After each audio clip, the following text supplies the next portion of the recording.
What's up, everybody? Welcome to day 4 of the 30-day shred. We're reading the entire Bible in 30 days.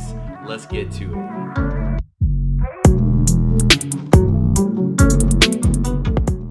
Thanks for clicking on this video. My name's Alex Suber, and I'm reading the entire Bible in 30 days.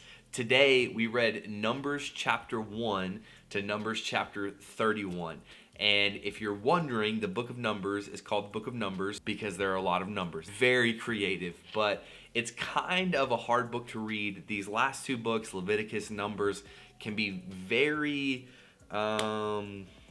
really boring. But there's also these kind of crazy random stories, like God using a donkey to speak, Moses hitting a rock and water coming out of the rock, flowers growing off of a staff, like just kind of random crazy things. There's also a lot of stuff in there that it just explains what it's like to live under the law, and it kind of shows us a picture of how thankful we should be that we no longer live under the law, but now we live under grace because of Jesus. So it's a lot of just laws and traditions and crazy stories, but there is one big idea that I wanted to pull out that can encourage us and help us and apply to our life today. The big idea that I got out of this portion of scripture is that all of us have our place in God's house. Now, what do I mean by that? If you read through this portion of scripture, you'll see that every family, every tribe, every people group, they had their specific tasks and duties that they had to perform in the tabernacle. And in this portion of scripture, the tabernacle is where God's presence dwelled.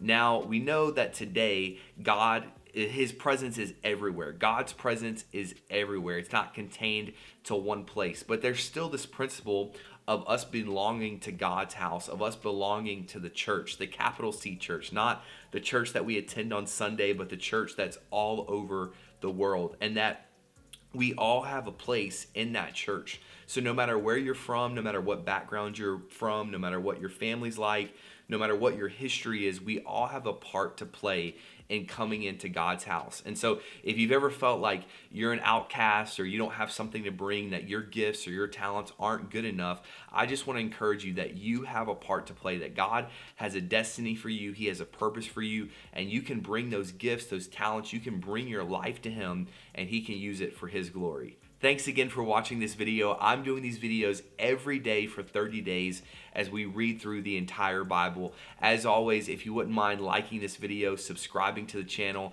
and hitting the bell notification, it would really encourage me as I make these videos every day. If you made it to this point, if you wouldn't mind, just drop in the comments what has been your biggest takeaway from these first couple of days as we're reading through the Bible together. Hey, keep going, keep pressing. It's going to be an incredible time. You're going to learn so much in these 30 days. I'll see you tomorrow.